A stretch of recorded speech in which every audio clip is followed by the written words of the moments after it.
Say something real. Are we live? We're not live, are we? Are the mics on?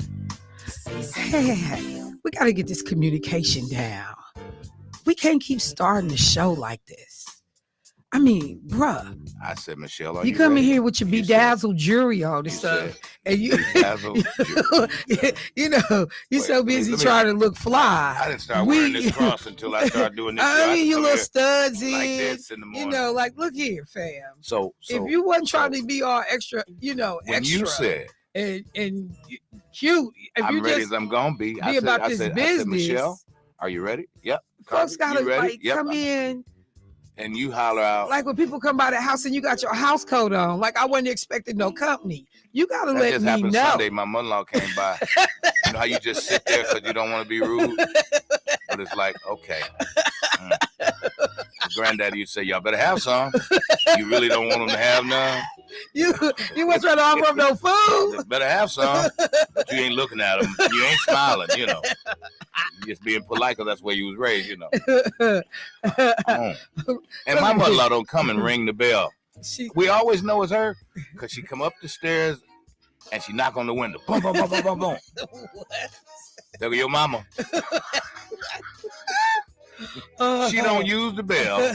She don't knock on the door. She knock on the window.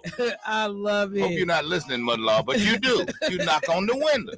We know it's you. Hey, I'm not going to get into that at all. I'm going to try to save your marriage. But somebody going to call her anyway, so it don't make no difference. I'm not going to get into it. What's happening, Shelby? What's going on, fam? I see you checking in this morning. Good morning. Good morning. What's happening, family? Welcome to the show this morning. It is Michelle Bryant here, WNOV 860 AM, 106.5 FM. Carvey said it is 20 days. The 19-year-old bro in the studio was like, and he said it like with some sweat on his brow. It's 20 days until the November 5th election. Let me say good morning to the bros in the studio. What's up, Carv? How you doing this morning, fam? Aside from keeping us, you know, current. He did the salute. I love when he do that. Good morning. He keep us entertained. Bedazzled. What's going on with you, bro? What's going on with you? Not much. But you know, that made me want to ask the question. Here we go. I got a question, yo. What you got? Everybody got that one somebody that comes by their house and you know it's them based on they knock or just how they roll up. You know what I'm saying? So, I mean, at our house, it was Keon. Really, you just knew. I mean, what did he do? The way he laid on the doorbell just was nonsense. Like, hey, Alex, good morning, fam. How you doing? Yeah, I mean, like, Keon. You ain't he'll just like ding ding ding ding ding ding ding ding. Like he was at the checkout. Like, what is you doing, like bro? Somebody chasing him? Somebody trying to get you at the pharmacy counter when you don't see nobody. Ding ding ding ding ding ding ding. And we would all just look, and everybody just look around like ain't nobody answering the door. Right. And then you can feel him try the knob try the knob. Yeah. Okay, try the knob. We was just talking about that the other day because when he came, he always sat pretty much in the same seat. Mm-hmm. Unless I was sitting in it, then he would look kind of funny, like you in my chair. Right. Wow. And then begrudgingly go sit at the other chair. And so I was saying, it's just crazy not having this dude sit at this kitchen table. If feet parked, and take your shoes off, like, hey. Yeah, my mother better not take her shoes off. Now you doing too much.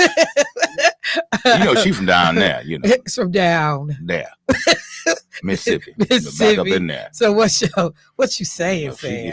Let me tell you something about what Grand Rising Ladette. I know I might be divorced tomorrow, but my mother-in-law, when she go in the grocery store, she don't do it. No, I gotta tell you don't do it. Especially in the wintertime. Yes. She go in the grocery store. Yes. I made the mistake of going to the Goodwill with her one day. She go to about 9 different Goodwills, places I didn't even know, but she takes her coat off and hit every aisle. Why she take her coat off? Because she gonna be there a while. Take her coat clean off. I mean, because you're probably gonna find some good stuff. She finds great stuff. She does. But you know what? I'm protesting. Anybody go in and take their coat off, I know I'm never coming with them again. Oh yeah, they for real. They about that. They about that life. Yeah, I have not been going. I used to be like an avid person. I would actually go into Goodwill. You can find amazing things. Hmm. But I've been kind of like protesting.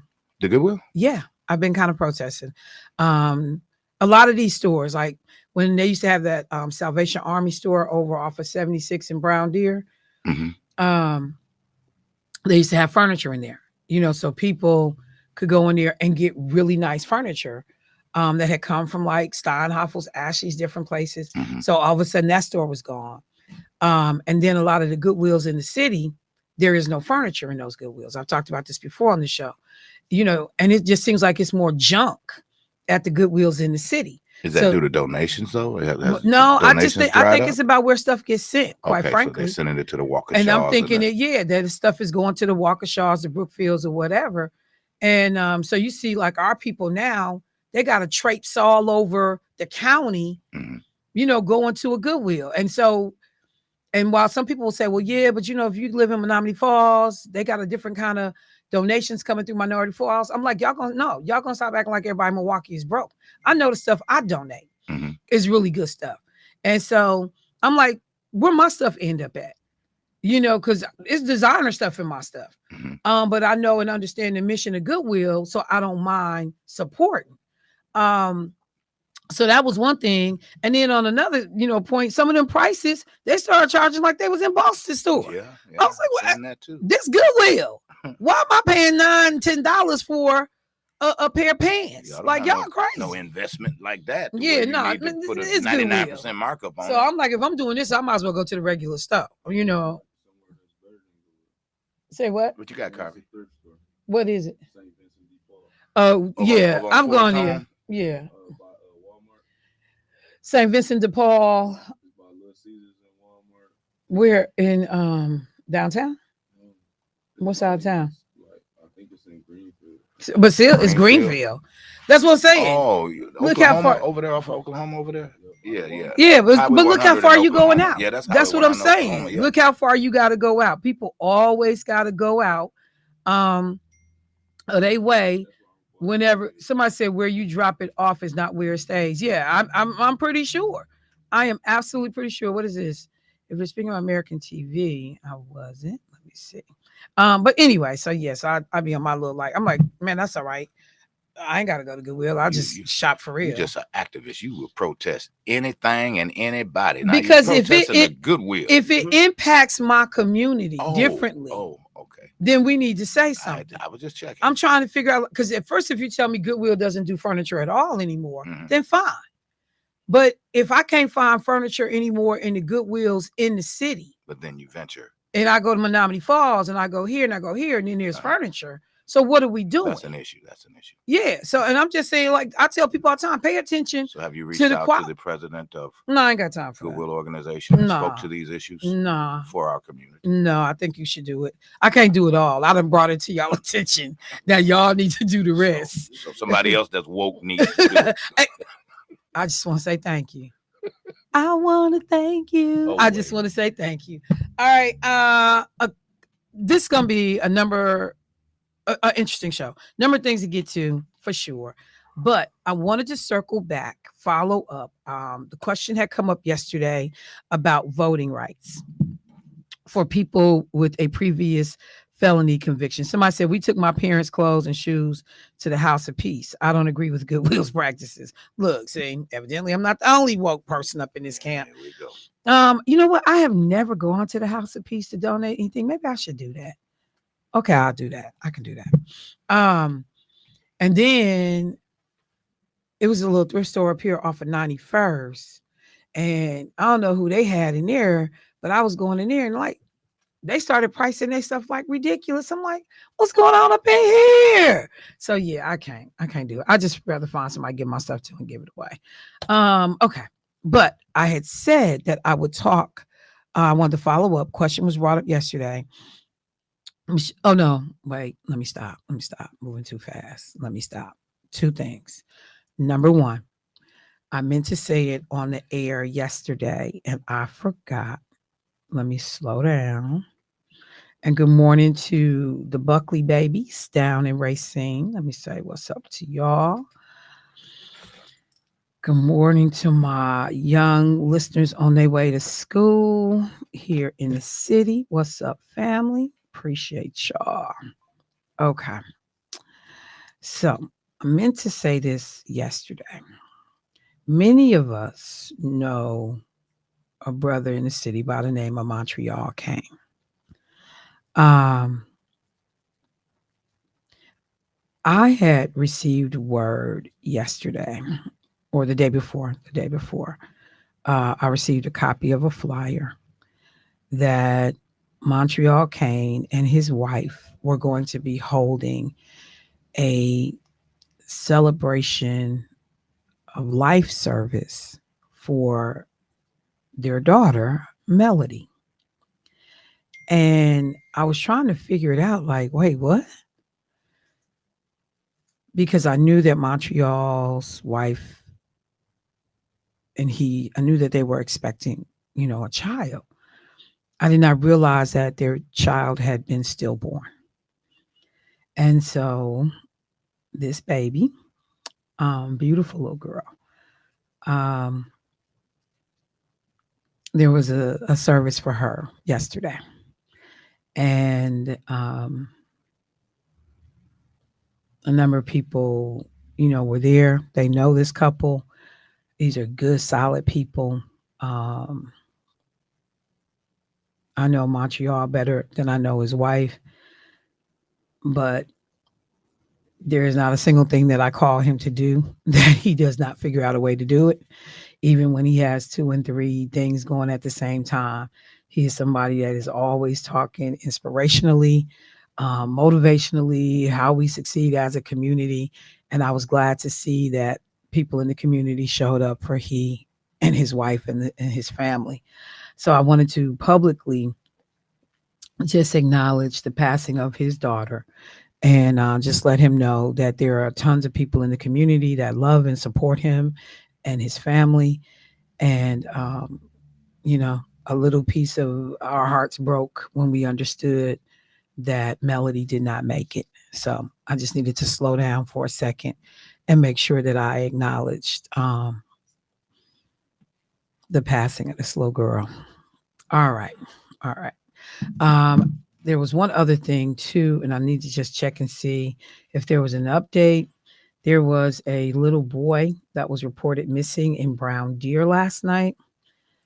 Let me see if we had a name for him. Okay, so this has been on the news. I see 15 minutes ago, still in the. It doesn't look like this baby may have been found yet, but um, early this morning, the police and the Wisconsin Department of Justice issued a missing endangered person alert for 10-year-old Kyle Taskey.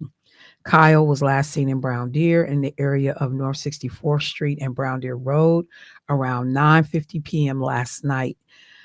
This 10-year-old little boy is an African American child. He went missing from his parents' home on foot. He takes sleeping medication, and he had taken it prior to leaving. He is 4 foot 8 inches tall, about 97 pounds, brown eyes, got a short fade, a birthmark on his left cheek under his eye. He was last seen wearing a green t-shirt, tan pants, and no socks or shoes. It was cold last night. I do not know where this child is, but y'all, if you are in that area, over near 64th and Brown Deer, uh, any place close in that proximity, keep an eye out for this young man. Contact the authorities. If you see him, obviously try to engage him, but he's only 10 years old, taking sleeping medication. And, I don't know if that medication kicks in while you out moving around and you forced to sit down somewhere and go to sleep. And the fact that it was cold last night and this baby is out here with no jacket, no shoes on. So we are looking this morning for Kyle Taskey, last seen on 64th and Brown Deer. So I just want to say, community, I know, Yeah, people are worried about him because of the fact that you're also on this medication.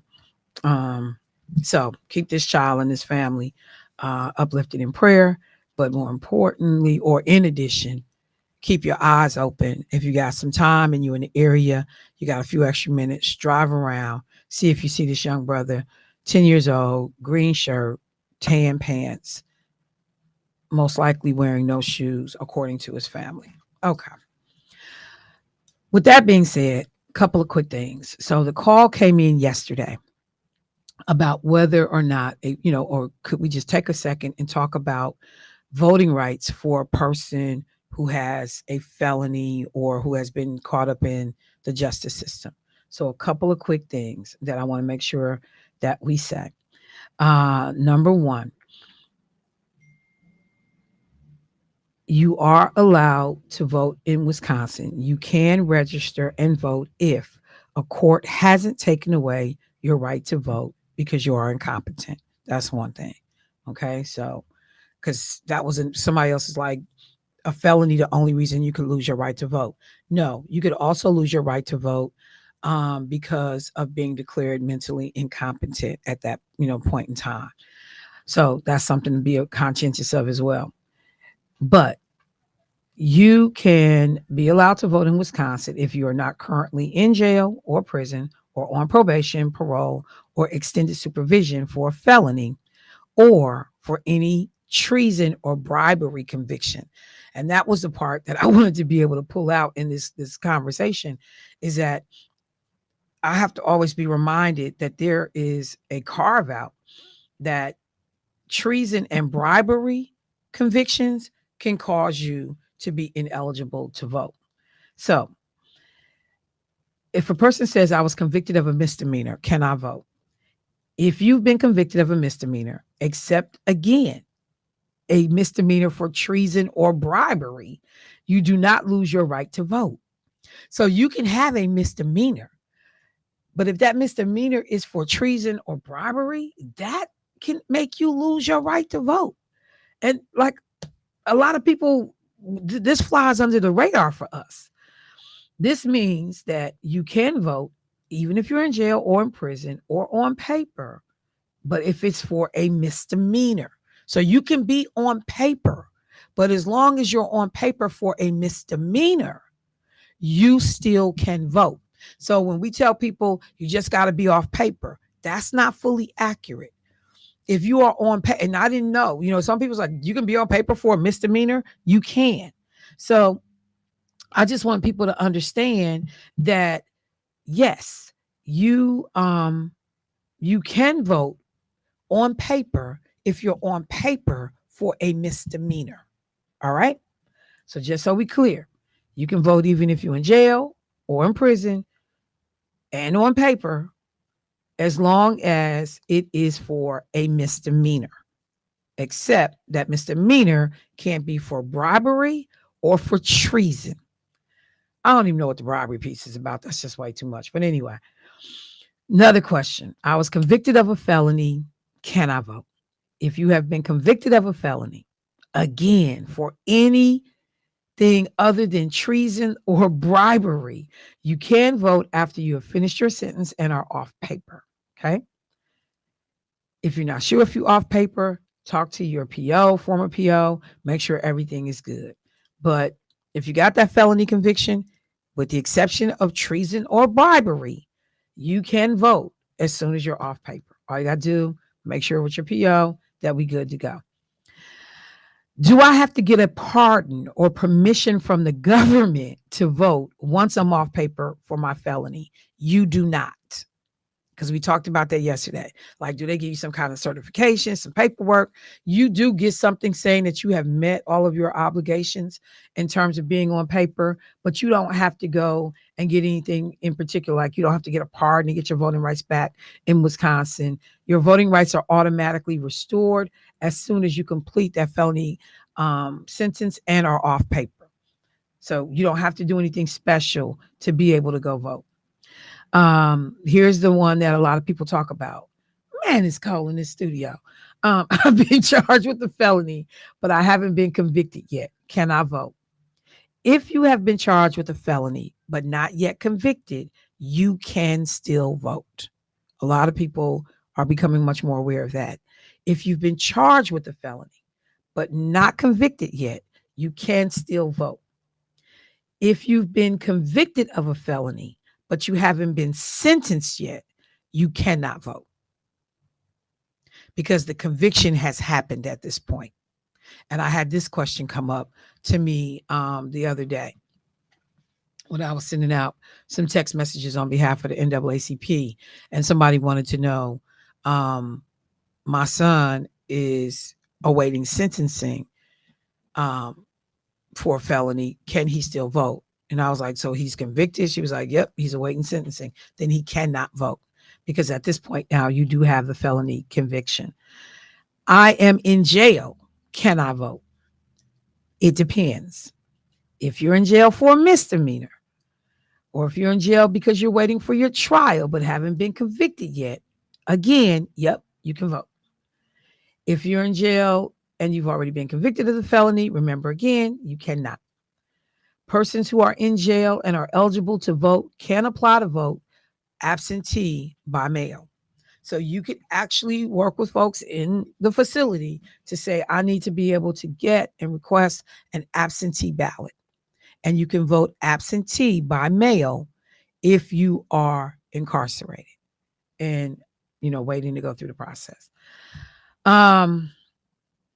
So those are the biggest things that I wanted to mention. And like I said, when I talked to the caller yesterday, I wanted to make sure I had this in front of me. The ACLU has done a great job in putting this document together specifically for the state of Wisconsin. But there are nuances to us just going out and telling people, as long as you ain't on paper, you good. You can be on paper and have a misdemeanor and still vote. So that's why we needed to walk through this information. So I was in the other room and I'm listening. Yes. But I wanted to be clear. I'm incarcerated. As long as I'm not there for a felony as a misdemeanor, I could still vote as an incarcerated individual. Wait, say that again? That's the part that was tricky for me as to what you were saying. I'm incarcerated. So as an incarcerated individual, I can vote. If you so you're have saying, not been convicted of a felony. Okay, so as a misdemeanor. If you got a misdemeanor and you've been convicted and you're in jail, you still can vote. As long as that misdemeanor wasn't for treason or bribery, which most people, that's not going to be a misdemeanor. You still can vote.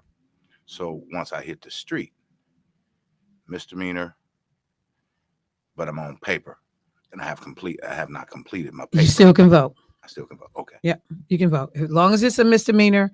And even if you're still on paper, you can vote as long as that misdemeanor. The hanging chad is treason or bribery. Yes, sir. Look at you. Look at you, the hanging chad. Impressive. Impressive. I don't know how to take that one. Be careful what comes with that. He's bedazzled and impressive. Go ahead, old boy. Somebody said, oh, this is back to the other conversation. I believe they send the furniture to the Habitage. Wait, what? Habitage. Is it called a Habitage? There is one on Habitat. There is one on 115th and Burleigh. And there is one on Highway 100. That's something different. I thought that was more of a, and I could be wrong, but I thought it was. That's not a Goodwill. Like a collar. What do they call it? That's what used. But even think about it. That used to be on North Avenue. But I thought this was more of a consignment shop out there on Burleigh. No, it's it used to be across the street down from America's Black Holocaust Museum. It was. Oh yeah, no. In that, yeah. I think that was a private piece. That Villager piece right there. Well, not the Villager, because it was over there by that. What was it called? I almost said it. Because they had one out here. That's what it was called. Village. But no, then something else came. Oh, where you could get tools and household stuff. Like yeah. Like if you was a contractor working on a house, right, or you know. Right. I remember exactly. And so they moved that. That is now over off of that's over in Tulsa now, off of Burleigh. That's the one over. That's over there. Yeah. So and that's something separate. That's not a Goodwill. But to the point, it used to be on North Avenue. Mm-hmm. And you had all kinds of people going down there. Wasn't nobody worried about safety and none of that foolishness. Everybody went there. And then all of a sudden, it got moved out to Tulsa. The thing that was over here on Silver Spring, what is that called? Rescue and Restore. Or something like, I know the word restore is in it. And that got moved. I'm telling you, like, it just amazes me how people move the stuff out the city. And then we just have to chase it and follow it wherever it ends up. But Michelle, truthfully, let's be real. Some of our cousins. No. Community warehouse. Thank you. Yeah, but some of our cousins will make us move. We move. No, because the same cousins go shop at all these other stores. Yeah, they don't cut up like if people are to me, if people are committed to staying in a community, you figure out a way to make it work. You figure out now, mind you, like Walmart on Brown Deer Road. Is it Brown Deer Road? There is one on Brown Deer. No, I'm trying to think. Is it Brown Deer Road? They got like everything locked up. Like everything is locked up. I'm just like, they're gonna be able to I can't come over here because it's locked up. Everything's locked up. You're right. Like, you gotta lock it up. Everything is locked up. I'm like, you know what, y'all? I appreciate the struggle, but I can't do it with y'all. What? I've watched your cousins them come in, and they come in like they entitled, like they bought the stuff, and they will put it in their little pocket. But that's not the majority of people. How often does that happen? You can't, Michelle. We can't keep allowing people to say theft alone is the reason why, because it's the cost of doing business. It has to can't. It has to factor. You trying to tell me you don't think these white folks are stealing out in these suburban districts? Sure, of course they are. Along with our cousins. Of course they are. But they don't lead them communities though. Theft is happening in them communities. They don't lead them communities. They factor in the cost of doing business. And again, now that we got some stores who have publicly admitted they was lying about the amount of retail theft, and that being the reason why they removed their store from a community. I just don't want to be over here no more. It's a depressed looking area. All of the other stores have left the strip mall. No, we can't keep letting people off the hook, because if I'm going to spend my money, I'm not driving 30 and 40 miles to get somewhere to spend my money. I'm just not going to do it. But I used to enjoy going to West Bend. Yeah, all of that was foolishness to me. Y'all drive y'all crazy behind all the way to West Bend to go to a Walmart. Oh, it's the super Walmart. We live in the biggest city in the state. Why wouldn't we have these amenities in Wisconsin, in Milwaukee? Then I went across the street to the Goodwill. Yeah, because where white ice is colder, they got better stuff. They intentionally send it out that way. And we all, like little monkeys, go flying out there to go use all of their amenities and their services. When we figure out that we can demand those things in our own community, stop going all the way out of our way, we're inconvenienced. I'm the customer. I got to drive 30 miles to come shop at your store. Man, please, it's a damn Walmart. I'm not doing that. So while I'm joking about everything being locked up, I put up with that Walmart on Brown Deer Road, even though it's an inconvenience, because I understand, number one, everybody don't have the mobility to be able to pick up and go shop in West Bend and Menominee Falls. So we got to make sure these stores stay in our community. But number two, just like the thing I appreciated about State Representative Lakeisha Myers, baby, when I tell y'all don't even know y'all gonna miss this girl, that Pick and Save on 76 in Good Hope. I'll never forget a constituent called complaining. Because first of all, we kept trying to figure out why we ain't got no metro markets. For real. You got the one downtown, but all the other metro markets are in suburban communities. Right. But we're Milwaukee. And so one of the things that she did is she said, somebody called, they complained and said, tell us why this store don't look as good as all the other Pick and Save properties. She met with them. She got something, told them that we need to fix this. They worked with her and they made that store on 76 and Good Hope look better. And it wasn't even in her district. At that time, it was Jason Fields' district. So don't tell me what the power of voting cannot do for you when you put people in office that are going to advocate and represent your interests well. We take it for granted what the ability and the power of voting will do. And to that point, let me segue into a conversation that I've been looking forward to this morning. So we are fortunate to have join us none other then the man, the man, Mr. Eric Holder. Let's see if we got him on the phone. Mr. Hey, Hey, Michelle. hey, sir. How you doing today? Well, I'm doing just fine. How are you doing? I'm good, former AG. I'm good. I'm good.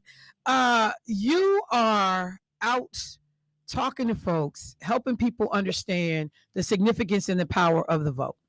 Why we as a community of color, African Americans, Black folks in particular, need to understand that, harness that power, and be engaged in the process.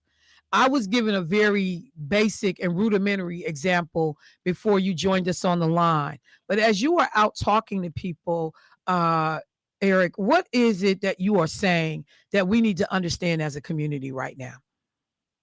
Well, I think we need to understand that first, a bit of history that, people sacrificed, committed themselves, gave their lives so that we would have the opportunity to vote.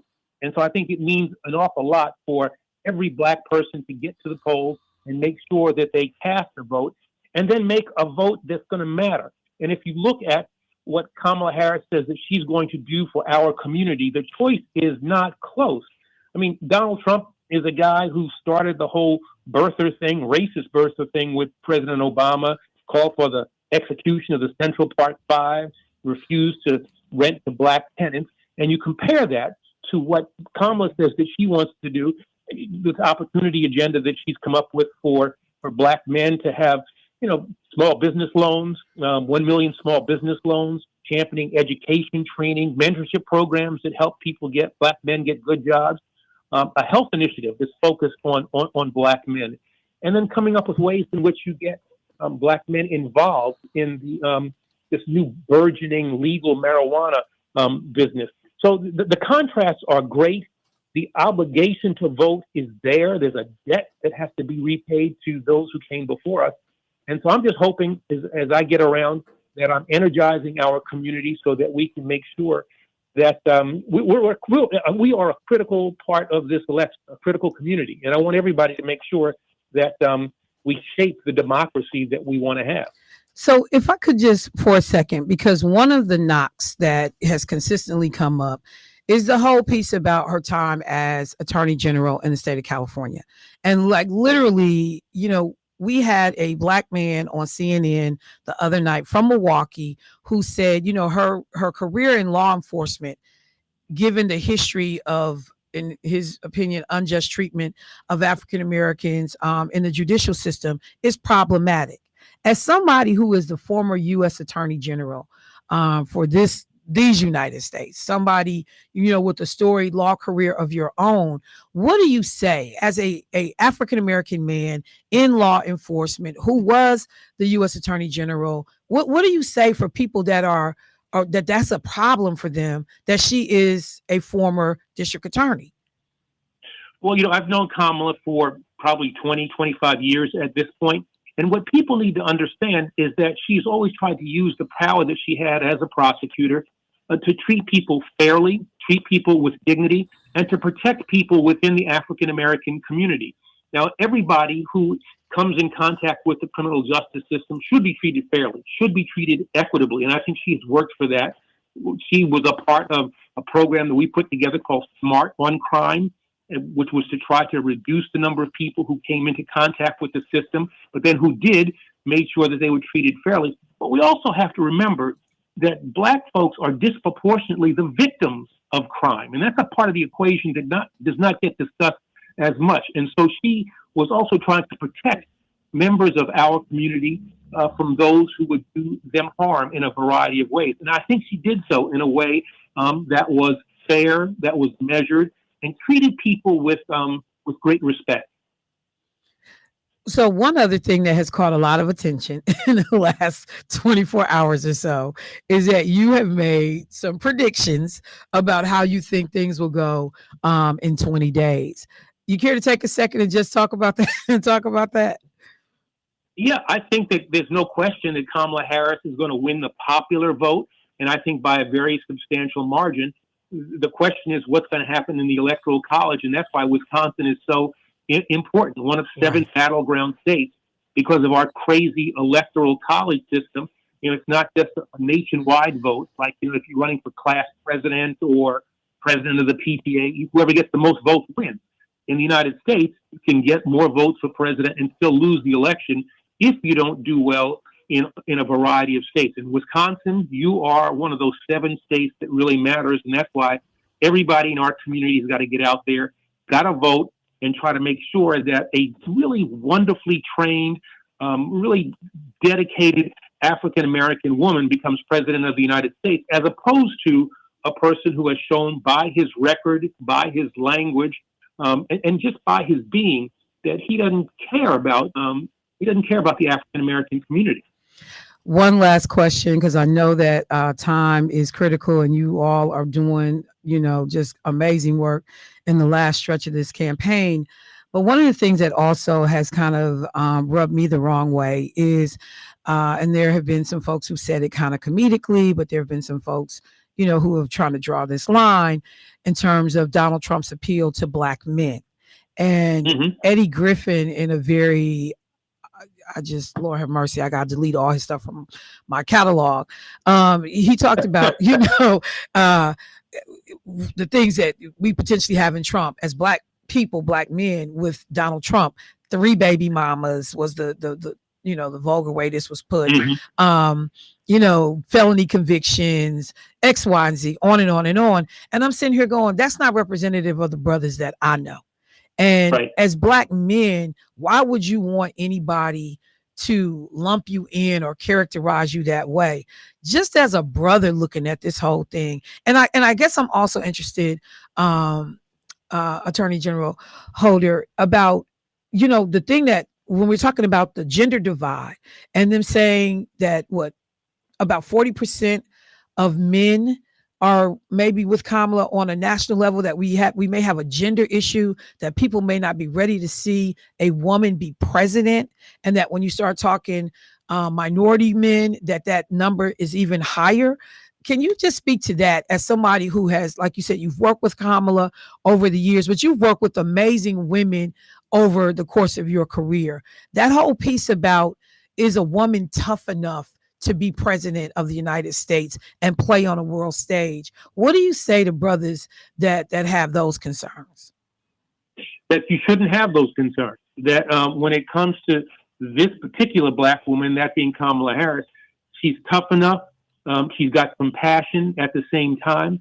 She's got the ability to be not a good president, but a great president. And I think to the extent that some of my brothers have, issues with having a woman as a leader of this nation, you've got to think about, what you should do to try to protect the people in our community and protect the women in our community. And who's going to do that best?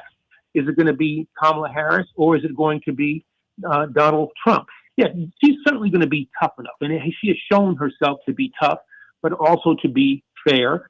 But then you also have to think about, who's going to protect my community? And if you're a Black man, who is going to protect Black women in this country? Who is going to make sure that they have reproductive rights, that they're going to be safe from intervention by the state when it comes to making very private decisions? That's what Kamala Harris will stand for. She'll support Black women. She'll support Black men. She will be good for the African-American community, given, especially this opportunity agenda program that she's put together for Black men. Black men should not have any qualms about supporting and voting for Kamala Harris. She'll make them proud, and they will feel included and actually, I think, treated more fairly than they would be if Donald Trump becomes president. Well, I will just end with this. When you just talk about the contrast, I mean, we can go issue for issue, point for point, and compare Harris and a Trump presidency, and they are very, very different. When Donald Trump talks about gutting federal jobs and, putting in, replacing these civil servants with people that basically can pass a loyalty litmus test versus VP Harris saying, I want to eliminate unnecessary college degree requirements for as many as 500,000 federal jobs. So you're opening a pathway. And as somebody who frequents the DC area, I realize when I got people living in PG County, a lot of these people are not necessarily college degree, but they have amazing federal positions that have pulled them into the middle class and beyond. So just a second before you go on that piece, like how different this can look. Yeah. I mean, he's talking about making all of the federal civil service political appointees. Now it's kind of a merit-based system where people don't necessarily have to have college degrees. And we have a huge number. I live in Washington, D.C. We have a huge number of African Americans who serve in the civil service and who have good middle-class jobs, an opportunity to move up and educate their kids, a whole range of things that flow from that federal job, those federal jobs that they have. He wants to do away with that system. Let me tell you something. The last president who fooled around with the federal civil service was Woodrow Wilson, and he segregated the federal civil service. And so if you want to have, and in reaction to that, a whole bunch of measures were put into place. And Trump wants to do away with those kinds of things. And think about this, have our federal civil service be composed only of political appointees. Who do you think that guy is going to appoint? It's Absolutely. Not going to be members of our community. It's not going to be people sensitive to our needs. It's going to be people who protect the special interests that have their arms around Donald Trump. On your way out the door, if you could just say this for me, because that was one of the points I was trying to make to some brothers in the barbershop not that long ago, that most of those positions that are currently held by people of color, we most likely wouldn't get those. They didn't even understand the depth and breadth of what those civil servants do. So just a quick kind of like, can you help people understand what these jobs touch, how they affect our lives every day? It affects every part of our lives. I mean, I was at the Justice Department filled with, federal civil service employees, the Environmental Protection Agency, climate. When it comes to economic things, the Securities and Exchange Commission. I mean, every part of our lives is impacted in some way by the federal government, and that federal government is staffed by civil servants, federal career civil servants. So who serves in those positions will have a direct impact, not an indirect impact, but a direct impact on your life. Well, I just want to thank you so much, AG Holder, and you'll always be AG Holder to me and to a lot of folks in the community. I appreciate the work that's being done to try to help get this sister across the finish line. I think that she certainly is somebody that, changes the trajectory for the country. If given the opportunity to serve in this way. So thank you so much. Hopefully we'll get a chance to talk to you again before these 20 days are up. But in the meantime, take care of yourself while you're out there on the grind. And we look forward to hearing from you. Always great to talk to you, Michelle. Look, everybody, get out there. Early voting starts October 22nd. Take your ID. October 22nd, early vote. Get your ID out with you. All right. Thank you. We appreciate it. All right, take care now. All right, family. So none other than Eric Holder. When you talked about breaking barriers, and I wonder, because if he was running for president with a background as the U.S. Attorney General, would he be catching the same level of backlash that Kamala Harris is catching because of her role in law enforcement? It's just crazy to me. It's just crazy to me. So on one hand, you got people hollering back to blue, but we can't back this chick. Because, because she a chick, basically. That's the way I see it. All right. I'll be right back. Woo.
continue to talk about the significance and the importance of showing up to vote, making sure that people know that you can drop off ballots, that you can now in person at the libraries, you can still register to vote. Wisconsin is one of the few states that you can register on election day to vote in the state of Wisconsin. But I want to weave in a couple of other things that I've been paying attention to as we work through the day.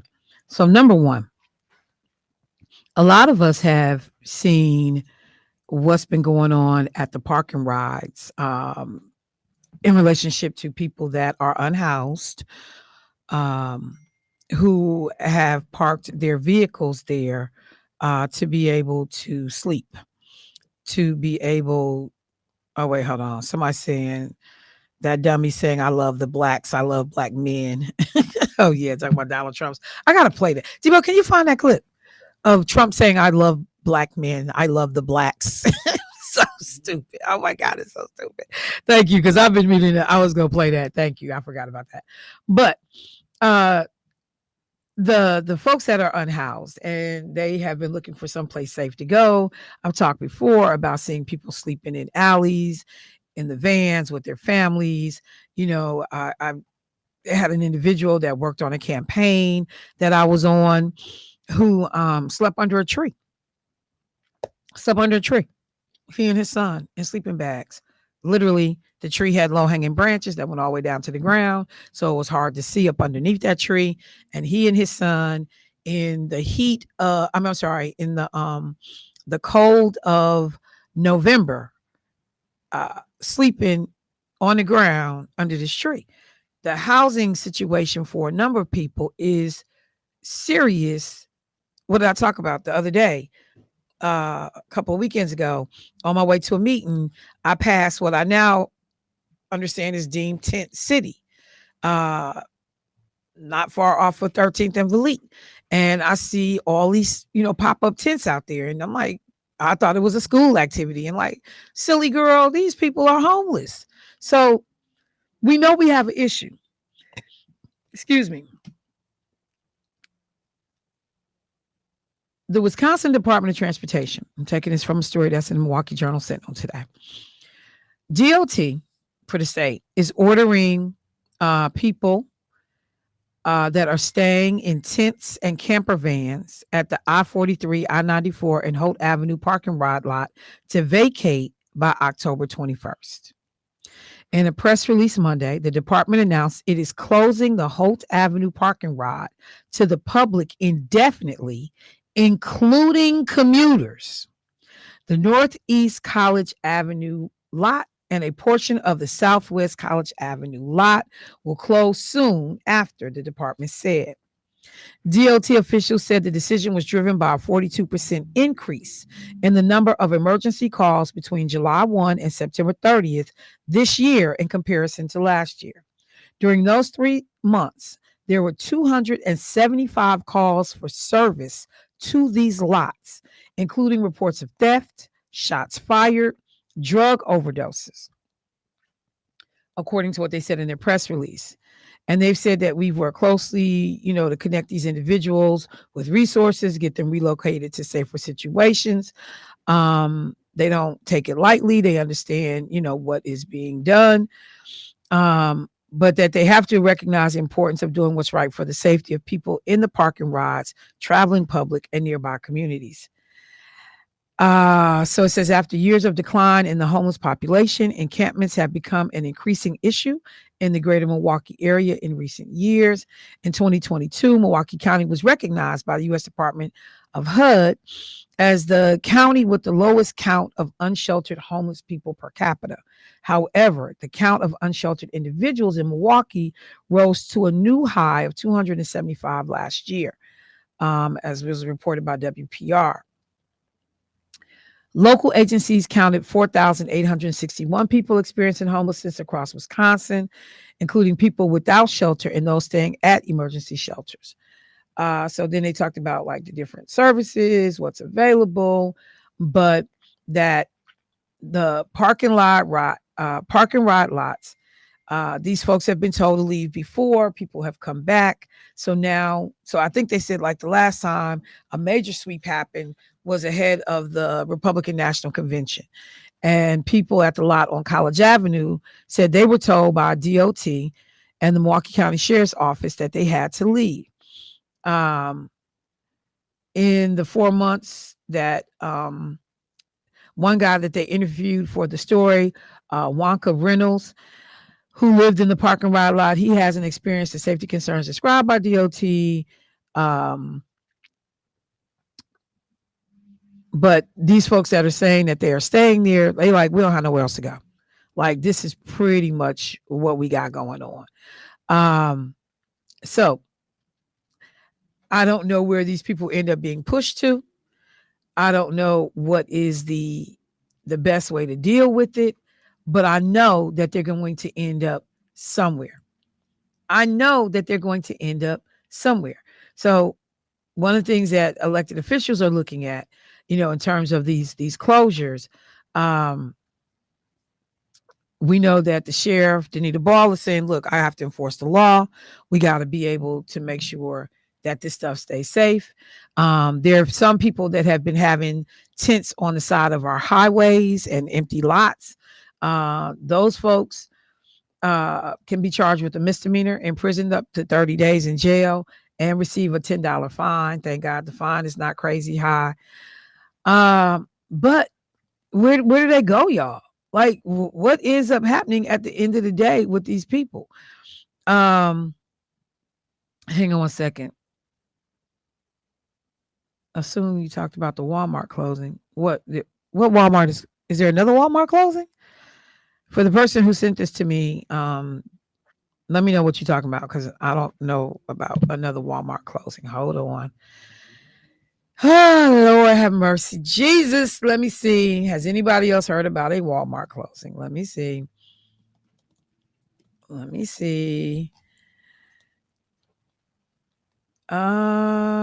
Is this a story? Okay. Give me 1 second, y'all. Okay.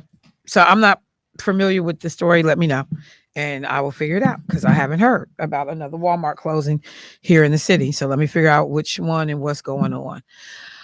So I guess the question that I am posing, that I'm just saying out loud, I have seen people that are unhoused. I understand what it costs to try to get into a place. People don't necessarily have the money to do that, the resources, and they are trying to figure out someplace safe to be.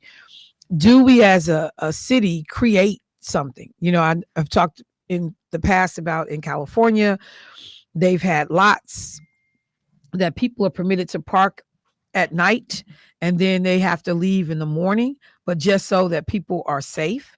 A lot of women were sleeping in their cars, and then women with their children sleeping in their cars. Thank you for sending me the story, Wanda. And so there has got to be something that we can do. We can't just turn our eye to this. And then I talked about this the other day, my frustration that I was watching a young sister try to find housing. She needed to, her duplex she was staying in had been sold to a new owner, and she wanted to move. And I watched her put in 10, 12 applications for different housing, places, and you putting down an application fee every time you do that. And so if you are trying to move within a short period of time, which is what she was doing, and you're talking about, $30, $40 a pop, $400, $500 easily and quickly, it's out the door, it's out the window. So it becomes cost prohibitive in a lot of cases for people trying to help themselves. Do we as a community have any responsibility whatsoever to these individuals that's unhoused, to the community that's around, them? Obviously, safety for everybody else is important. But what can we do? And can we do anything better? And should we provide, again, you can park here and go to sleep, but in the morning, you got to leave a lot. What'd you say? Like, what? I mean, I'm just the idea, like I said, particularly for the women that I have seen that are out here sleeping in their cars. I just think we got to be able to do something. I just think somebody said perhaps the person is referring to a 1-day closure where all Walmarts will be closed. And then, no, we got a story. I'll pull it up. On the Walmart piece, is so much to keep track of. Walgreens, oh, this is Walgreens, not Walmart. Walgreens is closing 1,200 stores. So I don't know how many of those will actually be here in Milwaukee, but we will see. I will read that story and follow that. So I don't know if we're talking Walgreens and Walmart, but we'll get it figured out. But yeah, so y'all, I just wanted to put that question out there because I think this is something that we as a community have to think about. And many of these people that's impacted, you know, they showed, and I appreciated the balance in the story. They showed a Black man that's homeless and they showed a white woman that was homeless or unhoused in this story because people have a visual image of who these people are. It impacts every community. There is no race of people that goes untouched and unscathed by being unhoused. So, do we do anything? Do we have a responsibility to do anything? Or should people just have to fend for themselves? Let me go to the phone line. Hey, caller, what's happening? Good morning. Good morning. This is a problem I actually see in my family right now. Abley was a great champion for the homeless. He would coordinate things like empty hotel spaces, like at the Ambassador and other places, and I don't know what the new supervisors, the new executives doing, but I mean, we really, I don't. We're sort of missing some leadership there from somebody in the city. The problem is the where the homeless come from. The homeless person in my family will not go to a shelter. Will not take their medicine. Will not participate in any kind of rehabilitation services like the Salvation Army or Goodwill provide. So it's like if you want rehabilitation, you have to go to Salvation Army. If you just want if you just want a bed, you have to go to the shelters. And the one on Valete Street and the one on State. The problem with the car is your car isn't really a safe place to stay. Right. And there is no, I mean, imagine what's going on there at the parking lot. Okay. I mean, it's like a free zone for whatever you want to do. All right. If you can live there with your family, you can do anything there. And what you can't do there is leave your car there and go to the city with all these people living there. So it's we have to find a way to take care of the mentally ill, and then the people that are like in trouble, who do want, you know, what I'm saying is have the ability to help themselves and their families. All they need is a place to stay. Okay. They don't need medicine. They don't need help. They just need a place to stay so they can get on a good track. And then there are the people that just for some reason will not participate in our neighborhoods. When you say will not participate in our neighborhoods, what do you mean by that? Well, they're not mentally ill, and they don't. They're just sort of okay. They're traveling, and really, they're interested in. They're not okay. Our neighborhoods, we go to work, or we're on some sort of program, or we're a member of a family. Okay, these people member of the families. They perhaps could work or rehab, but it hasn't worked out for them.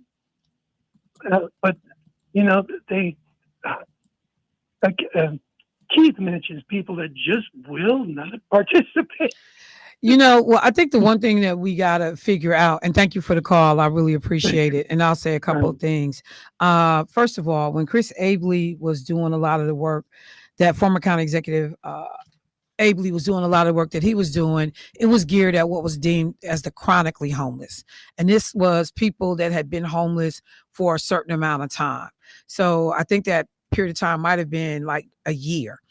If you had been chronically homeless for a year, there was work that was being done to target you to get you off the streets. But we know that most people experience brief periods of homelessness. So it can be a month or two.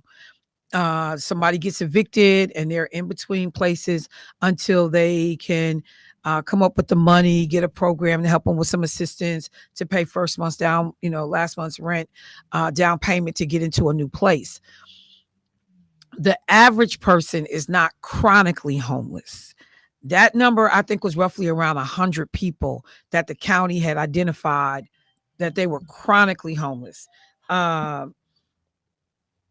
Sorry about that.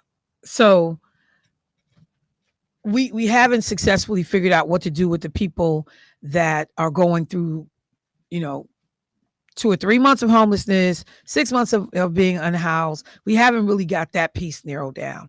We have seen that the work has continued with the current county executive, with the Housing First initiative. I just actually had someone in here talking about that work. I want to say it was last month when the county was in, but there is a consistent effort to deal and address homelessness from the county. Now, I don't know if the county and the city work hand in hand to help alleviate some of these issues, because the county is 19 municipalities. The city of Milwaukee, I don't think I've ever had a conversation with the city of Milwaukee about what we do as a city to combat homelessness. And I need to reach out to some folks and figure out what that looks like. But yeah, so we just got to understand that homelessness is defined in a couple of different ways, and the way that people get help and resources is very different depending on which category you fit in. The other thing that we have to also be willing to understand, so whether we got people that are out on the streets because of mental health challenges, we have other people who just don't want to be, they want to be off the grid. They don't want to live in a housing situation, be responsible, or deal with whatever comes with that. They just want to, be out here on their own. We got that segment of people, but we got to also remember the number of people who legitimately would, we got a small segment of people who have a felony conviction as a sex offender. I have seen so many of these people have a hard time having somebody rent to them, even when they have the resources, because you are restricted about where you can live and how close to a school and how close to this. And, the neighborhood is like not in my backyard, so you can't get housing in certain areas. There have been people that have legitimately had to stay under the bridge because they could not find housing, and their POs knew that they were staying in a homeless encampment because they could not find housing because of their felony conviction. And then you have the people. I remember a story that was done several years ago when people were staying down there by Canal Street under the bridge over there across from the intermodal station. People who was getting up going to work every day, but they couldn't afford to come up with the money to be able to get into a place. And then you mess around and get an eviction on your record. Good luck getting a decent house after that, because now you're a credit risk and nobody wants to rent to you. So you got to deal with some of these shady, shiesty landlords to be able to have some place to stay. A lot of them places look suspect. They got rodent infestations. So there are a myriad of reasons that people end up being homeless. But overwhelmingly, I think it's about affordability. And again, once you get that eviction on your record, you might as well have a scarlet letter. You are branded. And the no's come in quick, fast, and in a hurry. especially if you just coming off an eviction and you got to find somewhere to go. And then we see this situation where the landlord gave me the notice. I was about to be evicted and I had the court date, but I paid the money and it still goes down as it stays on my record as an eviction, even though I paid. Carver, can you help me bring up this caller?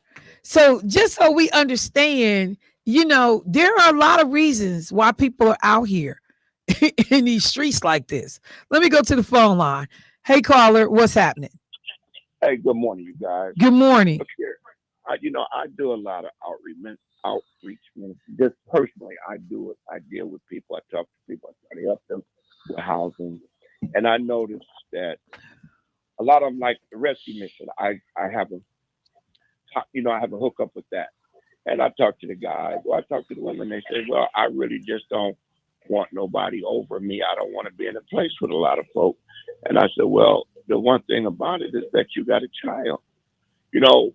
I think personally, we need people on the street counseling, talking to these people and really taking it to heart to help these people to see that, it's better to have somewhere to go that they can help you get into housing than sitting out here and teaching your children this is all we have when it's more than that. It is more than that out here. But a lot of folks don't really want to go, and that's heartbreaking. No, it absolutely is. I remember, and thank you, bro. I appreciate that call and that particular take. I remember, and I think I've talked about this brother before. I used to go up here on 60th and Keith to wash comforters and stuff. And I would always see this brother. I don't care. Like it could be 2 or 3 weeks in between. I'm sorry, 2 or 3 months in between me going, and I would see this brother all the time. And I would go see him go in because I always would get up as soon as the place opened and go wash, so I could get these comforters and get in and get out and not have to be bothered. He would be there as soon as the doors open, and he would go in and he would wash up in the bathroom, get himself together, come back out, and he would leave. And so one day, the social worker and me, I said to him, excuse me, bruh, I have seen you quite a few times when I've come up here to, to take care of some laundry. I said, are you good? Can I be of help in some way? I'm familiar with a lot of resources. He said to me, sweetheart, I'm fine. He was an older black man. He said, sweetheart, I'm fine. He said, I actually get Social Security. I got a payee. He said, you don't have to worry about me. And I said, but I see you coming in here to wash up. I said, so where are you sleeping? He said, I sleep in the park. And at that time, he was sleeping in Deneen Park somewhere. He said, I sleep in the park. And I said, have you tried these other places? He said, look, I don't want these folks telling me what to do. I don't want these folks all in my business. I don't want nobody telling me what time I need to come in. And I'm not trying to go to no prayer meeting to be able to have some place to stay. He said, so I'm all right for now. And when I can't take it no more, I'll figure out how to come off these streets. That was the end of the conversation. I couldn't say nothing else. He was lucid, clear-eyed. He could articulate and very well spoken. He was a former Vietnam veteran. He could tell me, he could walk the whole thing down. He was like, no, I don't want to do all that. I don't want to do it. I don't know what else was going on in the background, but that's what he said, and I left it alone. And when I would see him, I'm like, can I buy you coffee or breakfast? And he would say, babe, I got some money. I'm all right. He was like, I told you, I have a payee. I go meet with him once a week, get my money for the week. He said, I'm not out here like I don't have nothing. I had never seen him ask for change, ask for money, any of that. So there are a lot of different variables that bring people to this point and to the table in this manner. And I just, we got to be conscientious of that. So I just had to pose that question because it bothers me, to understand how some people are out here living, how in some cases it's not through any full fault of their own. People don't make enough money to be able to afford some of this housing. Um, and again, I had a difficulty this time. Ended up getting an eviction on my record. Now it's stopping me just about every time I try to get an apartment someplace else, which means while I'm looking for somebody who finally will rent to me with an eviction, I am 2-3 months out here on the streets trying to figure it out. And the number of people who cannot go to family.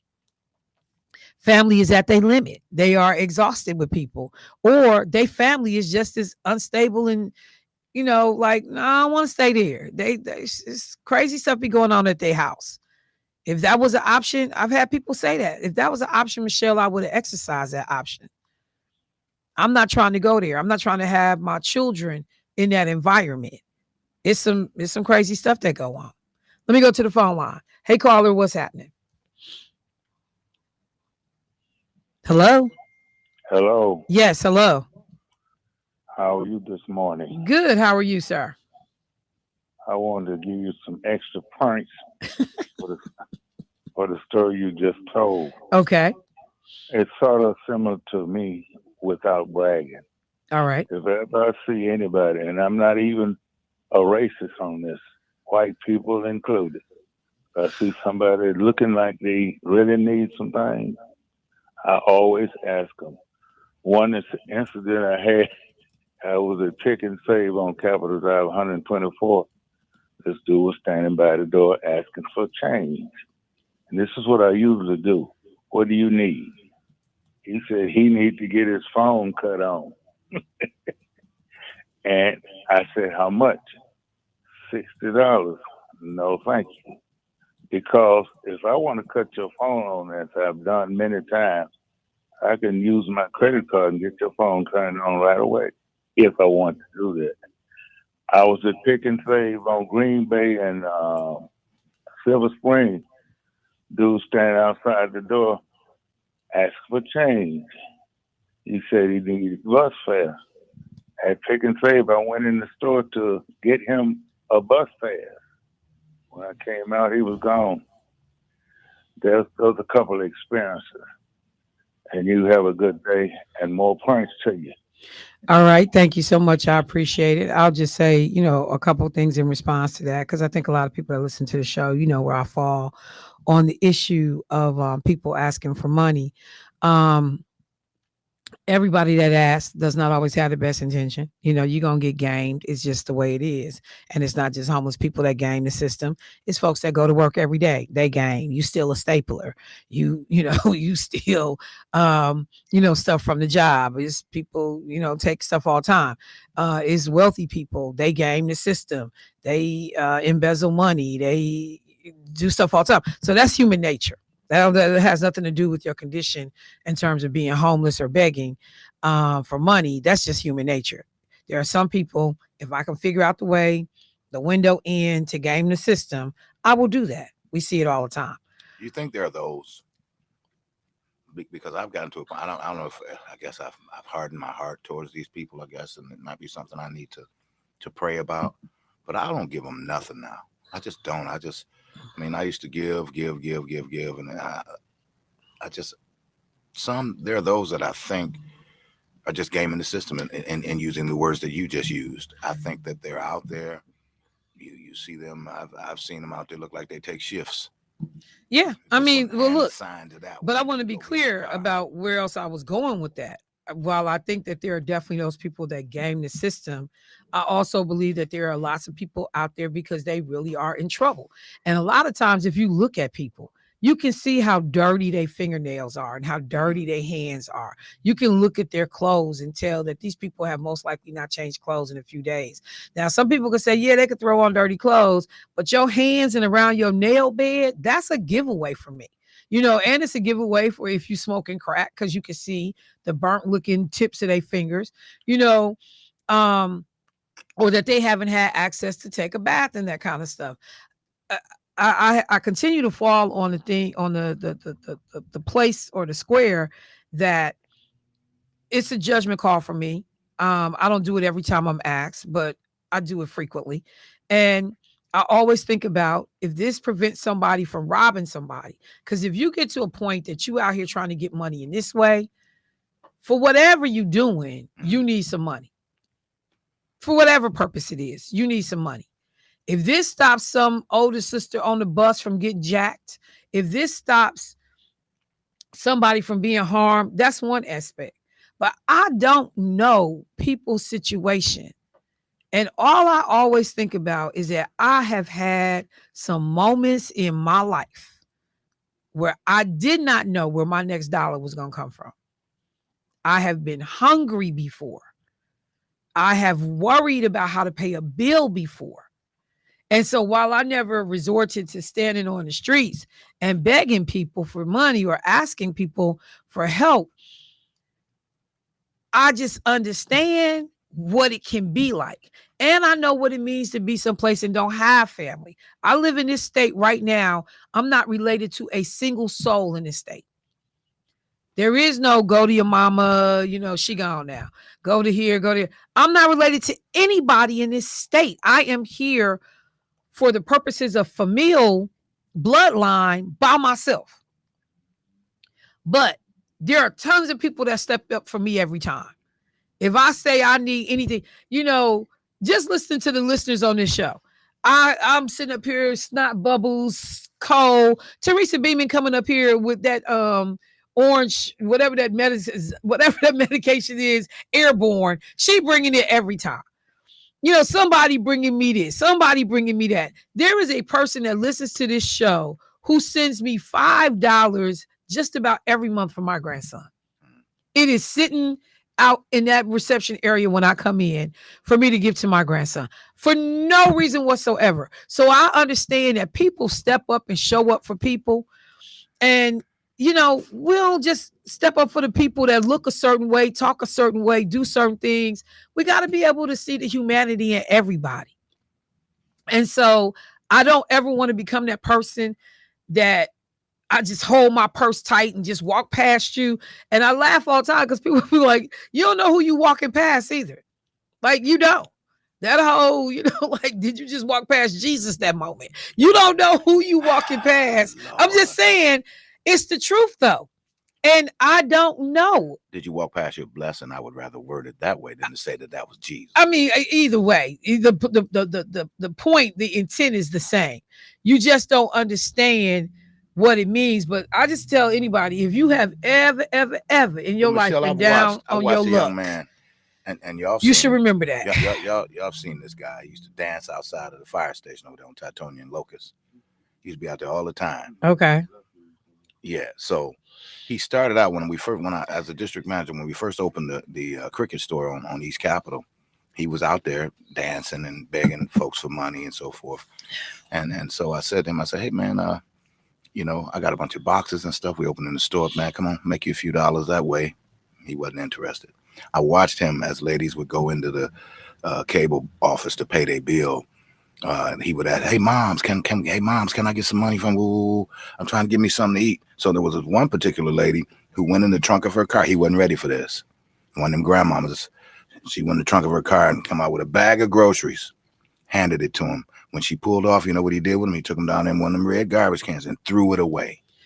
But the thing is, number one, I can't classify all people or judge all people based on the actions of this brother or a few. I see it too That's often. one. Yeah. Number two, if I'm out here in the streets and I tell you I'm hungry, you handing me a bag of groceries may or may not do anything, because what in that bag had to be cooked? Well, here's the key. What in that bag? He wasn't homeless. But I'm just saying though, but you still know my situation.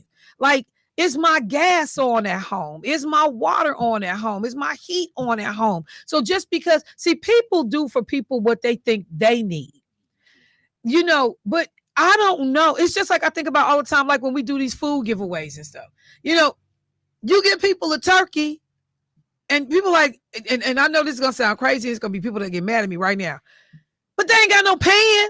They got no aluminum foil. Like, everybody in line ain't just there being greedy. They literally trying to figure out how to make this work. They ain't got no butter. They ain't got nothing else to go with cooking it. If I call you up and I say, hey, well, I'm out here, but I did get a turkey. I'd like to come by. I want to at least bring the turkey bite that I won from the radio station and donate that to the dinner. That ought to get me in at least to be able to kick it. But and look, I'm just saying though, that opens up a whole nother conversation. We judge the people that show up don't never bring just nothing. like somebody tell me, well, I offered Michelle an opportunity to cut up some boxes. Like, this gonna sound so janky. Wow. But I'm not trying to cut up boxes. Then you ain't trying to eat, Michelle. But this is the thing, though. This is the thing. Just like when we see people buying stuff with their food stamps or whatever the share card, whatever that card is called. People start judging what folks got in their basket based on what I would do. It ain't about what you would do.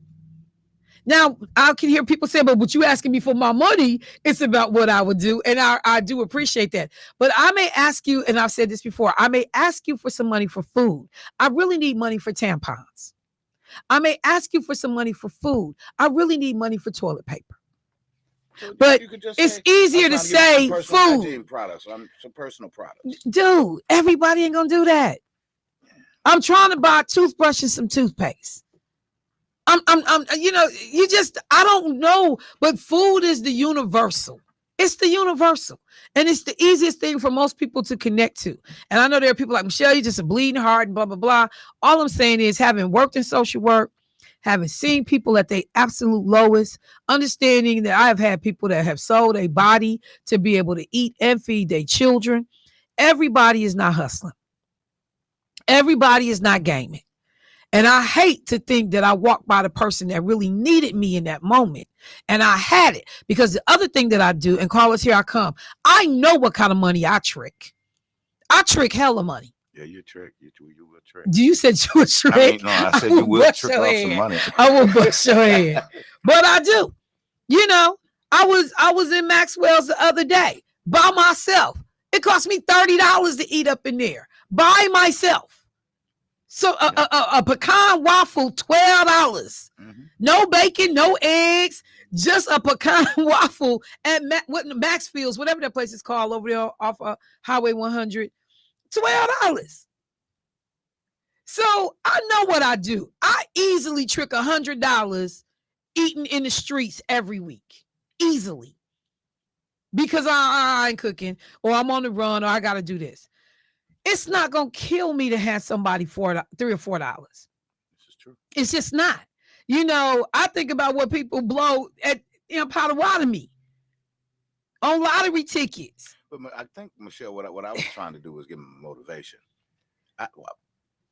Give them motivation to work. But you don't understand even what people's situation is. Me for you don't know what my mental health is. I talked to the man. I didn't just offer him a job out the blue. I talked to him, and he told me he'd go to church because he would quote a scripture. Oh, he knew the Bible back and forth, this, that, and the other, and told me about he stayed with his people. And people become conditioned to know what to say because you think you're the first person to ask them all them questions. Because we be giving people $2 and want to do a damn inquisition. You giving somebody $2, man. Really, Michelle? Yeah, bruh, have you did this? Have you did? You ain't about to give me $200. You about to give me $2 damn. Have you did this? And have you tried this? And have you talked to the Lord? And hey, bruh, it's $2. But it wasn't just based on that. There was another situation. Same dude. I'm just saying. The lady. Y'all be doing the most. She didn't have it. And he called her everything but a child of God. And she ended up calling her sons. Well, that meant that he probably had some mental health issues. You think? Right that probably meant he had some mental health issues. He did. He ran up on Michelle Bryant. See how you had no. He stopped because somebody in their right mind wouldn't have done all of that. That's he started after he got that behind whooped over there. He started dancing on Titania. Stop acting like that. Stop acting like that dude. That dude. Stop acting like that old man. That's all crunchy. Hell, they don't get him nothing. Stop acting like that. I most recently saw him. He got him a job now. He's working. Well, maybe he got his medication. No, maybe he got his health in order. You know what? Yeah, that was after they ran him over there. That ain't got nothing to do with everybody that you see. Dude, y'all is ridiculous. But you acting like you about to get somebody $20. I think people have I think people have glamorized playing crazy. Ain't nobody.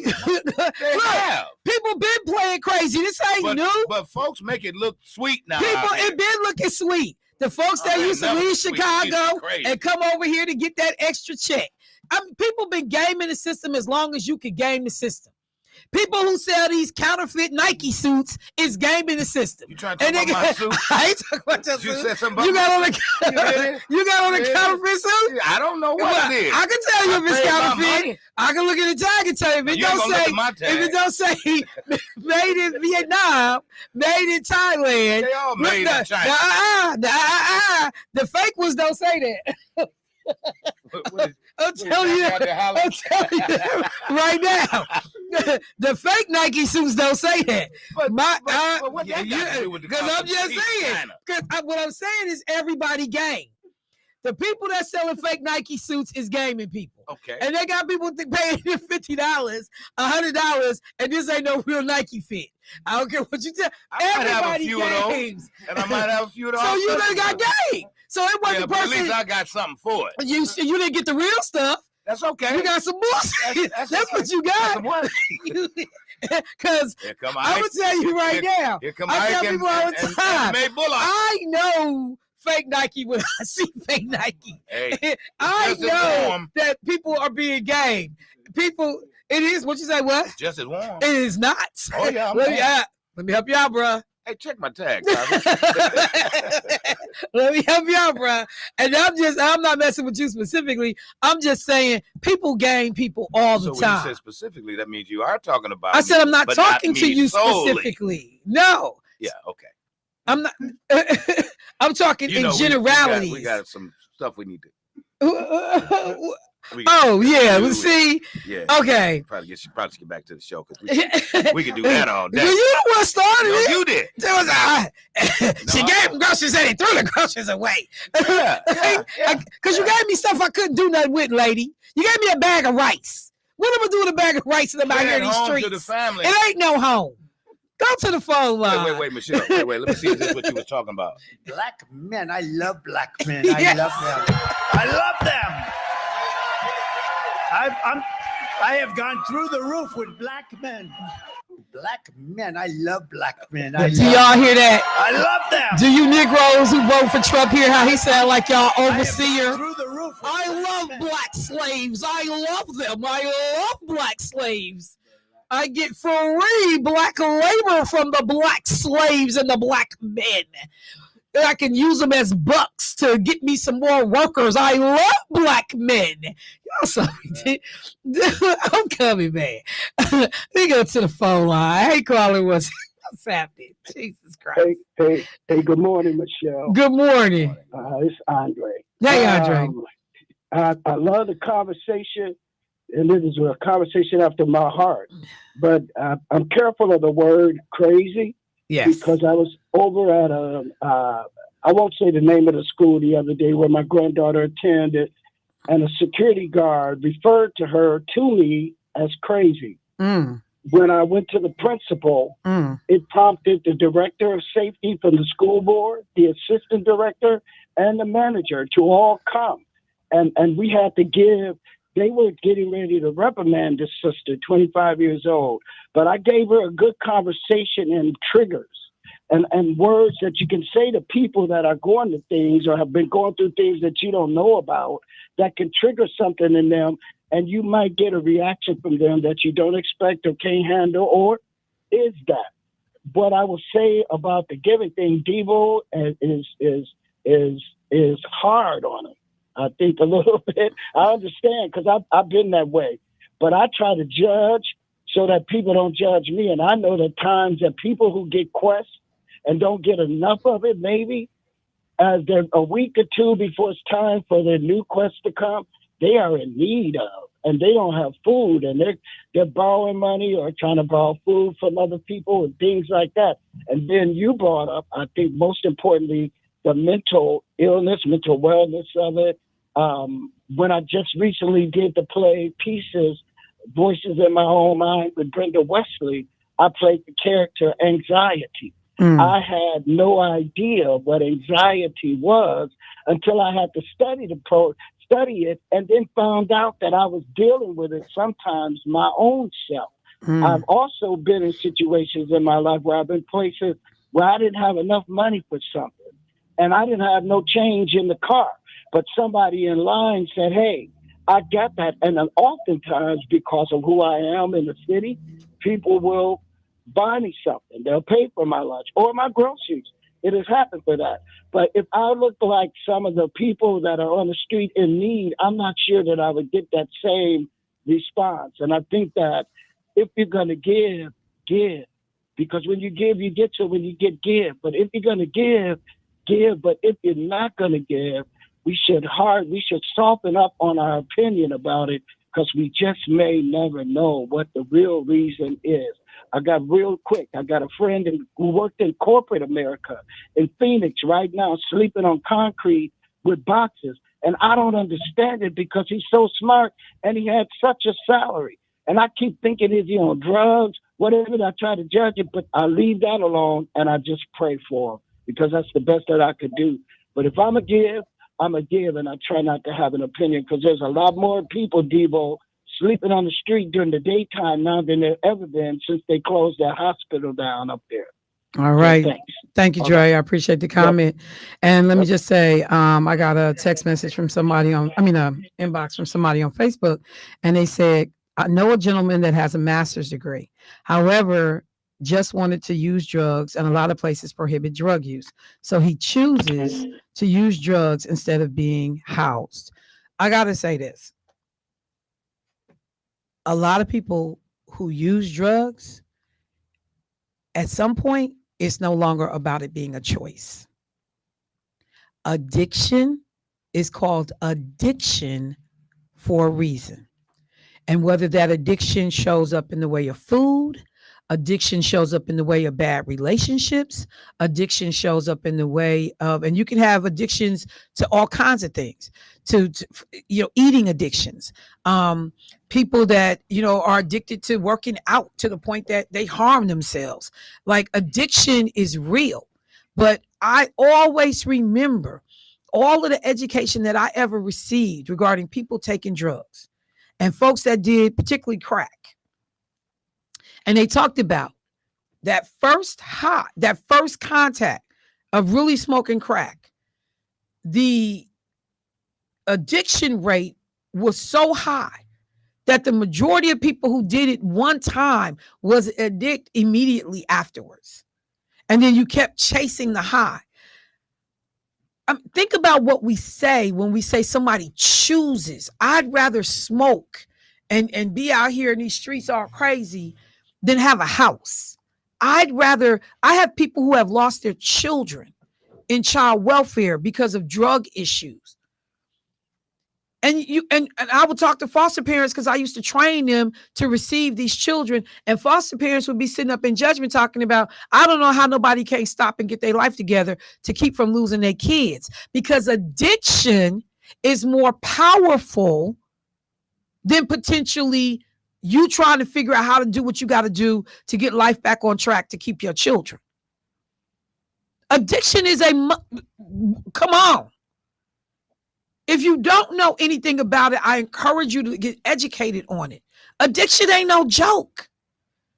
People lose everything because they addicted to drugs. It is a disease. It is a sickness. And the same way we look at cancer and we look at all these other things that can destroy your body and a mind, we don't want to look at drug use that way, because people have helped to condition us to believe that this is all choices. That first hit might have been a choice, but once that junk gets in my system, at some point, some of that's not a choice anymore.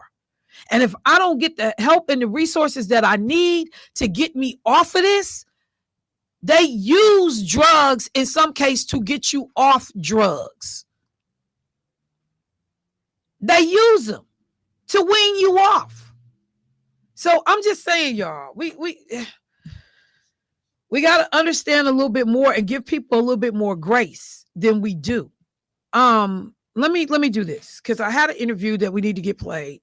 As we were getting these surrogates through, I talked to Eric Holder earlier this morning. We did a pre-recorded interview with Governor Wes Moore, who is out of Maryland. He is only the third African-American to be a governor in the United States of America. Only the third. We've only had two before him. And he, as a black man, is out stomping for Kamala Harris as a surrogate. And let's see if we can bring up that interview, Debo. All right, family. So as I said, we were going to be hearing from a special guest, and we are excited to have none other than Maryland's Governor Wes Moore. Governor Moore, are you there? I am here, and it is great to talk to you. It's a real honor. You know what? Do you know what city and state you're in? I have seen you all over the place right now. Oh my goodness. I do. We're on our way to victory. That's where we are. You know what? That sounds good to me. I thought of you right away. There was and for folks that are listening and tuning in, I just want to make sure that people understand that Governor Moore has been playing a critical role with the Harris campaign by way of the National Advisory Board, a surrogate, someone that's out and about, crisscrossing the country, talking to voters, trying to make sure that the message is getting out for the campaign. And then I saw the recent release of the opportunity agenda for Black men. Thought about you right away. Because as we have been trying to have conversations, both here in Milwaukee, I know folks are doing this around the state and the country. You know, I am a member of the NAACP. I saw the report that they just put out that talked about, from the data that they had collected, 1 in 4 Black men under the age of 50 had possibly talked about supporting someone other than Kamala Harris in the upcoming election. There has been a number of, I just talked about Eddie Griffin and a piece that he did. More and more brothers are showing up on social media raising concerns about the November 2024 election and choosing VP Harris. For those folks that have those concerns, what should we understand about this new opportunity agenda that the vice president has put together? Well, you know, the thing that I would remind people of is, you know, we can't forget that elections have consequences, and that everything in our life is a policy decision. You know what I mean? From the water that you're drinking, to the air you're breathing, to the schools your kids go to the transportation assets you have. It's all a policy decision. And so who we have sitting in these seats, it really does matter. And the thing I would really encourage people to do is, when you continue to look at what the vice president is proposing, it is not just details, and really lays a clear roadmap as to how we can have improvements for our communities and improvements for our families, real pathways to work and wages and wealth. But also, there's an acknowledgement about the frustration. So it's like, we get it. We understand that the measure of skepticism is not just real, but the measure of skepticism is justified because the pace of progress in this country has not been even. But what the vice president is actually proposing, when the vice president is talking about actually creating pathways where we can provide, you know, $1 million in loans that are fully forgivable to Black entrepreneurs and others to start a business. When she's talking about championing education and training and mentorship programs that are getting Black men good-paying jobs in high-demand industries. When we're talking about things like, you know, legalizing recreational marijuana and creating opportunities for African American men to actually have pathways in these new industries. Like, these things are real. And so I want people to know that as you're going and you're thinking about what is it that I hope for from a president, I want a president that sees me. I want a president that understands the challenges, but I want a president who's offering an alternative for the future. And when you look at it, it's just very, very clear to me, not just as a governor and as the only Black governor in this country, but also just as an American and an African-American man, that the answer for me is clear. The answer is Vice President Kamala Harris. You know, I'll just say real quickly, I did have an opportunity to catch you on one of the recent shows, Face the Nation. And, you know, first of all, I appreciated something that you said, because there's been a lot of talk and conversation about, you know, Black men being frustrated with the Democratic Party, Black men being frustrated specifically with Kamala Harris. And you alluded to it in your remarks just a moment ago, but just that when we actually give this thing a real name, it's about the movement of progress. It's about how long it's taken for things to happen. And so I was very appreciative that you reframed it in that way, because I think that part of it is necessary.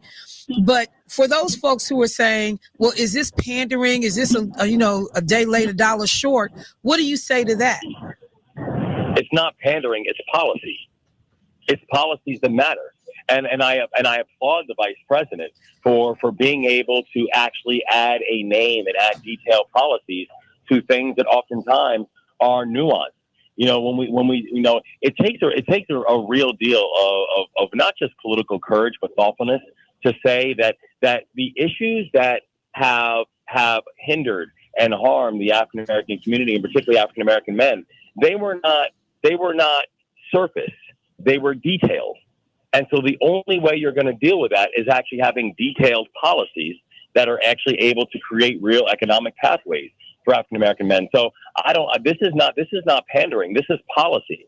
And I applaud her for being the only candidate in this race that has put together a true policy platform to gain economic momentum, sustainable economic mobility, and real wealth building for the African American community, because it does matter.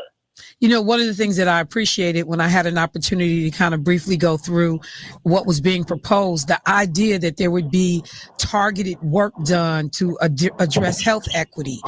We know that there are issues that particularly plague African American men or Black men. And so for someone to say, we see this, and we want to, because it's in addition to employment, in addition to the economy, we all know that if your health is not what it needs to be, none of those other things really matter.